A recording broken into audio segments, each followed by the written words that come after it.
अस्सलामुअलैकुम स्टूडेंट्स। आज का हमारा टॉपिक है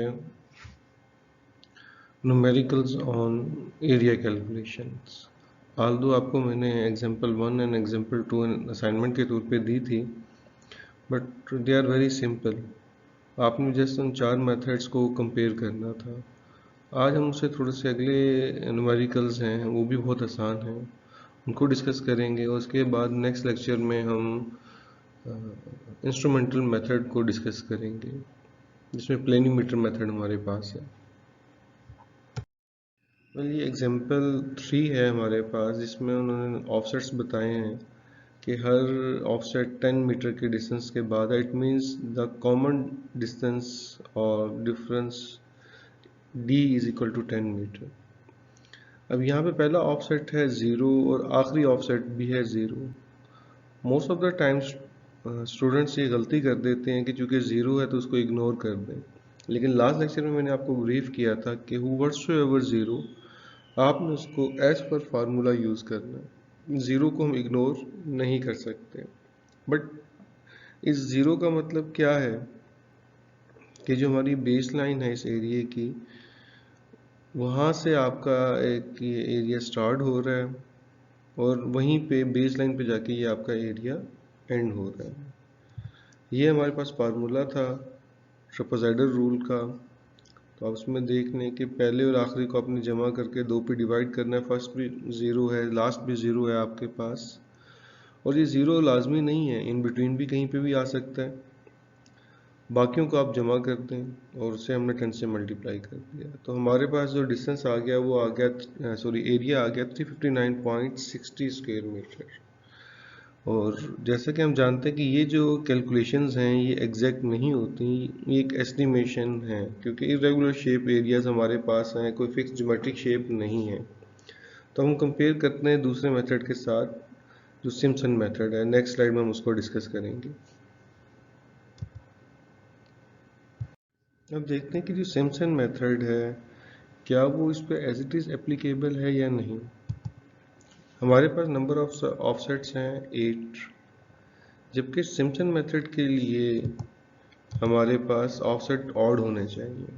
तो हम क्या करेंगे कि सिम्पसन मेथड हम सिर्फ अप टू 7th ऑफसेट लगाएंगे और बाकी जो आपके पास सेगमेंट बचेगा वो 7th एंड 8th ऑफसेट के दरमियान कोई एक सेगमेंट है, उस सेगमेंट को हम ट्रेपेजॉइडल रूल के मुताबिक कैलकुलेट करेंगे।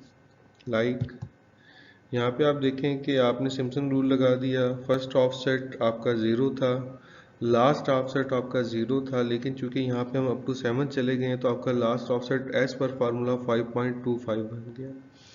अब जो आपका आखिरी सेगमेंट था, आखिरी सेगमेंट में वो है बिटवीन ऑफसेट 5.25 एंड 0। इन दो ऑफसेट्स के दरमियान वो आखिरी सेगमेंट है। तो उसमें आप देख लें कि आपने पहले और आखिरी को जमा करके 2 पे डिवाइड किया और 10 से मल्टीप्लाई कर दिया। तो ये हमारे पास सिम्पसन मेथड के अंदर ही, ट्रिपल मेथड में ये चीज़ आ जाती है। तो जब भी आपने अप्लाई करना है तो काइंडली पेपर में ये गलती नहीं करनी कि सिम्पसन रूल आपके पास ऑड है, इवन अगर आपके पास ऑफसेट्स आ जाते हैं तो आप एज इट इज़ उसको लगा दें। और दूसरी जो गलती करते हैं हम स्टूडेंट्स के, ज़ीरो को इग्नोर नहीं करना। अब आप यहाँ पे देखें कि यहाँ पे जो एरिया आ रहा है ये थोड़ा सा ज़्यादा उससे आ रही है। इसकी रीज़न यही है कि सिम्पसन में हम एंड पॉइंट्स को, कर्व को भी यूज़ करते हैं। मैंने लास्ट टाइम आपको बताया था कि हमारी कर्विकल कंसिडरेशंस हैं, तो सिम्पसन जो है अमूमन वो बेहतर होता है ट्रेपेजॉइडल से, बट हमेशा नहीं। और आगे जब आप लेवलिंग का कोर्स पढ़ेंगे तो वहाँ पे वॉल्यूम कैलकुलेशन में, इसलिए ट्रिपल करेक्शन के तौर पे भी एक सेगमेंट आता है कि सम टाइम हमें लगता है कि कैलकुलेशन में ज़्यादा आ गया है वॉल्यूम, तो हम उसमें से वो करेक्ट कर देते हैं। बहरहाल वो अगले कोर्स की बात है। तो यहाँ पे आई होप कि आप स्टूडेंट्स ये गलती नहीं करेंगे फार्मूला अप्लाई करते हुए। अच्छा, अब तक हमारी जो डिस्कशन थी उसमें ऑफसेट्स का एक कॉमन डिस्टेंस था डी, आप देखें हम यूज़ करते रहे हैं। लेकिन व्हाट इफ़ कि अगर हमारे पास फील्ड सिचुएशन ऐसी है या फील्ड डेटा हमारे पास ऐसा है कि हम कॉमन डिस्टेंस डी मेंटेन नहीं कर सकते, या कॉमन डिस्टेंस डी मेंटेन करना फिजिबल नहीं है। लाइक एरिया हमारा इरेगुलर है, लेकिन उसमें एक सेगमेंट में वेरिएबिलिटी है, उसके बाद अगला सेगमेंट इतना प्लेन है आपके पास कि आप फर्स्ट सेगमेंट में तो कॉमन डिफरेंस डी ले लेते हैं 10, लेकिन अगले सेगमेंट में अगर आप 10 करें तो आपको लगता है कि हम सिर्फ टाइम वेस्ट कर रहे हैं। एरिया एक यूनिफॉर्म सा हमारे पास है, तो हमें अप टू 100 मीटर तक एरिया ऐसा ही मिलता है। तो उस कंडीशन में तो हम क्या करते हैं कि फिर हम इरेगुलर ऑफसेट लेते हैं, क्योंकि फील्ड में जब हमने काम करना है तो फील्ड में हमारा ये होता है कि मिनिमम टाइम मिनिमम एफर्ट से मैक्सिमम आउटपुट लें। यही आपका स्मार्ट वर्क होता है कि आप किस तरह फील्ड वर्क को डिज़ाइन करते हैं। तो ऐसी कंडीशन में हमारे पास most of the times irregular offsets आते हैं। तो इरेगुलर ऑफसेट्स के लिए हम क्या करेंगे, फर्स्ट करेंगे कि आपका फील्ड स्टार्ट होता है ए से बी तक जाते हैं, फिर सी, फिर डी, फिर ई, फिर एफ एंड जी। तो ए टू जी आपके पास एक जगह थी, और इसमें जो डिफरेंस है वो D1, D2, D3 and D4 है। और जो एलिवेशन है ऑफसेट की, बट क्योंकि यहाँ पे एफ जी जो है वो हमारी बेसलाइन से कोइंसाइड हो गए हैं पॉइंट, तो x2 इनका डिस्टेंस ले लिया, फिर x3 है, x4 है, x5 है, देन x6 है। यहाँ पे x5 एंड x6 सेम क्यों लिया गया है, क्योंकि E और F पॉइंट हमारे जो पॉइंट स्टार्टिंग पॉइंट है A, उससे सेम डिस्टेंस के ऊपर है हॉरिजॉन्टली, तो इसलिए 5 एंड 6 को सेम लिया गया। ये जी हमारे पास लेंथ ऑफ ऑफसेट आ गए, और ये इनके दरमियान डिस्टेंस आ गया। तो आपका एरिया निकालने की अप्रोच ये है कि आपने कंसेक्टिव ऑफसेट्स को सम अप किया, या दूसरे लफ्ज़ों में आपने उनका एवरेज ले लिया, like h1 plus h2 divided by 2, ये उनका एवरेज है, और जो उनके दरमियान डिस्टेंस है उससे हमने मल्टीप्लाई कर दिया। तो इस अप्रोच के ज़रिए इन्होंने जितने भी सेगमेंट थे आपके पास, पहला सेगमेंट था D1 वाला, दूसरा D2 वाला, तीसरा D3 वाला और लास्ट D4 वाला, आपने इनका एरिया कैलकुलेट कर लिया। अब हम इसका न्यूमेरिकल स्टडी करते हैं। अब हमारे पास है जनाब chain line to a hedge हम ऑलरेडी डिस्कस कर चुके हैं क्या होते हैं। चेन इंच है 0 पे, हमारा ऑफसेट है 6.52, then we have 6.2 distance, then 14.4 distance. ये सारे डिस्टेंस हमारे पास स्टार्टिंग पॉइंट से हैं, और इनके ऑफसेट्स भी आ गए। अब हम देखते हैं कि what would be our h1 point 1, जो फर्स्ट पे जो एलिवेशन है वो है 6.52, 7.34, 4.84, 5.26 एंड 8.36। डिस्टेंस निकालेंगे तो जो D1 है, पहला सेगमेंट है हमारे पास, वो तो ऑब्वियसली 6.2 और 0 के दरमियान था। दो कंसेक्टिव डिस्टेंसेस को हमने सब्ट्रैक्ट कर दिया। दूसरा डिस्टेंस हमारे पास आ गया 14.4 से 6.2 को सब्ट्रैक्ट कर दिया, एंड कंसेक्टिवली हम डिफरेंट करते रहे। ये हमारा फार्मूला था, इसमें हमने जब प्लेस किया तो हमारे पास एरिया आ गया। ऑल्दो ये मेथड ठीक है, but there should be an alternate approach. आप इसमें ऑब्जर्व करें कि जो हमने x5 और x6 को सेम कहा था और स्टार्टिंग हमने x2 से की थी, वो यूज़ नहीं किया, क्योंकि वो डायग्राम में कॉमन बनाई गई है दोनों मेथड्स के लिए। लेकिन ये मेथड बहुत सिंपल है कि सिंपल दो कंसेक्टिव आपके ऑफसेट्स का आपने एवरेज लेना है, और उसको उनके दरमियान जो डिस्टेंस है उससे मल्टीप्लाई कर देना। ये इसकी सिंपल सी इंटरप्रिटेशन है। अल्टरनेट अप्रोच में हम क्या करते हैं, यही डायग्राम हमारे पास है, और अब यहाँ पे देखें x1 नहीं है। इस डायग्राम में जब हम अल्टरनेट अप्रोच को देखते हैं तो हम कहते हैं जी x1 डिस्टेंस है फर्स्ट पॉइंट का फ्रॉम रेफरेंस। ऑब्वियसली अब हमारा फर्स्ट पॉइंट A है और रेफरेंस पॉइंट भी हमने A पे लिया, तो x1 हमारा 0 हो जाएगा, इसलिए x2 से डिस्टेंस यहाँ पे शो किया गया है। अब आपने कोऑर्डिनेट्स ले लिए, पॉइंट A के कोऑर्डिनेट्स हैं, डिस्टेंस है उसका रेफरेंस से x1 और h1, ऑल दो यहाँ पे x1 0 है। पॉइंट B का इस तरह हमारे पास आ गया, C का, D का, E का। अब E के बाद आप F पे जाएं।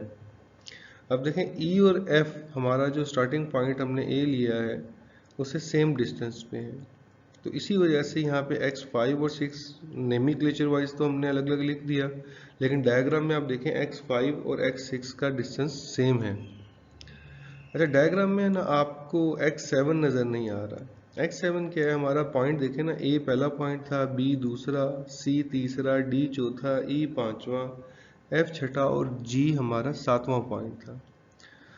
तो ऑब्वियसली a और g के दरमियान हॉरिजॉन्टल डिस्टेंस क्या है? 0, इसलिए यहाँ पे मेंशन नहीं किया, लेकिन as per formula we have to mention as x7। इसी तरह g पॉइंट हमारे वो रेफरेंस एलिवेशन के ऊपर है और f पॉइंट भी हमारा रेफरेंस एलिवेशन पे है, तो इट मींस कि हमारा h6 और h7 क्या है? 0 है, इसीलिए डायग्राम में मेंशन नहीं किए गए। इन शॉर्ट, आपने जितने भी हॉरिजॉन्टल डिस्टेंस लेने हैं वो आपने पॉइंट A से लेने हैं, और दूसरी तरफ आपने जितने भी वर्टिकल डिस्टेंस लेने हैं वो पॉइंट GF लाइन से आपने लेने हैं। तो अब हम देखते हैं कि कोऑर्डिनेट्स को हमने एक अरेंज किया डिटर्मिनेंट्स फॉर्म में, और हमने इनकी डॉटेड को मल्टीप्लाई करना है और सॉलिड लाइंस को आपस में मल्टीप्लाई करना है हमने।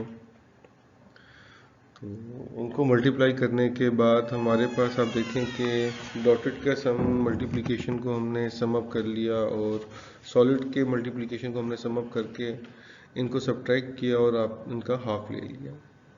और यहाँ पे अगेन ये बात है कि x1 जो कि पॉइंट A का डिस्टेंस है, x7 जो पॉइंट G का डिस्टेंस है, और h7 जो कि G पे ऑफसेट है, और h6 जो F पे ऑफसेट है, वो सब 0 हैं। ये हमें याद रखना है इसमें।